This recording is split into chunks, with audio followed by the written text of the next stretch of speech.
MLA గారు మహేశ్వర్ రెడ్డి గారికి, రాజన్న సిరిసిల్ల జిల్లా అధ్యక్షులు ప్రతాప రామకృష్ణ గారికి, ఇతర పెద్దలకు, మరి వేదవాడ అక్క చెల్లెలు అన్నదమ్ములకు నా హృదయపూర్వక నమస్కారాలు. ఈరోజు మరి ఇప్పుడే రామకృష్ణ గారు చెప్పినట్టు కరీంనగర్ టైగర్ బండి సంజయ్ గారి టికెట్ కన్ఫర్మ్ అయింది. మరి ఎన్నికల సమయంలో సాహసంగా సంజయ్ గారు ముందుకెళ్తున్నారు. మనం కూడా అందరం సంజయ్ గారికి సంఘీభావం తెలపాలని ఈ సందర్భంగా నేను కోరుకుంటున్నాను. మీరందరూ చైతన్యంతో ఓటేయాలి. ఈరోజు భారతదేశం వైపు ప్రపంచమంతా చూస్తుంది.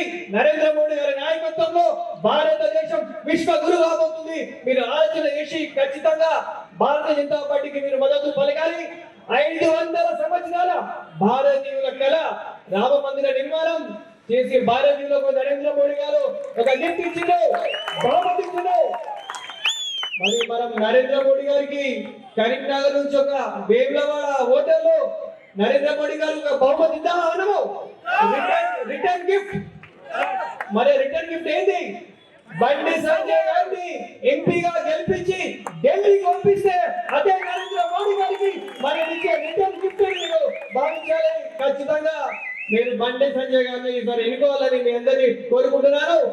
మరి కనీవిని ఎరగని రీతిలో నరేంద్ర మోడీ గారు మన పార్లమెంట్ సమావేశంలో భారతీయ జనతా పార్టీకి 370 సీట్లు వస్తాయని ఖరాఖండిగా చెప్పారు.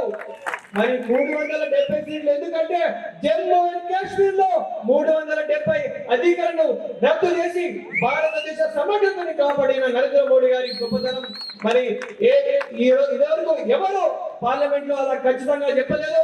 ఎన్డీఏ ప్రభుత్వం వస్తే 400 సీట్లతో ప్రభుత్వం కూడా వస్తాయని చెప్పడం జరిగింది. మనందరం మరి రాబోయే మే మాసంలో నరేంద్ర మోడీ గారి పట్టాభిషేకం జరగబోతుంది. మరి మీరు నరేంద్ర మోడీ గారి పట్టాభిషేకంలో మీరు భాగస్వాములు కావాలంటే అవుతారా కదమ్మా? కావాలంటే ఏం చేయాలి? బండి సంజయ్ గారిని కరీంనగర్ నుంచి ఎంపీగా గెలిపించి ఢిల్లీ పంపిస్తే నరేంద్ర మోడీ గారి పట్టాభిషేకంలో మీరందరూ భాగస్వామ్యం అవుతారని ఈ సందర్భంగా నేను మీ మనవి చేస్తున్నాను. మరి మొదటి అసెంబ్లీ ఎన్నికలు అయిపోయినాయి. అటున్నోడు ఇటు వచ్చిండు, ఇటున్నోడు అటు ఇటు, కానీ ఎక్కడున్న తిట్లు మాత్రం మారలేదు. మరి అందరూ తిట్టుకుంటున్నారు, కానీ పని చేసే నాయకుడు కేవలం నరేంద్ర మోడీ గారు. మీరు ఆలోచన చేయాలి. మీరు కాంగ్రెస్ కి ఓటేస్తే ఎవరు బాగుంటారు?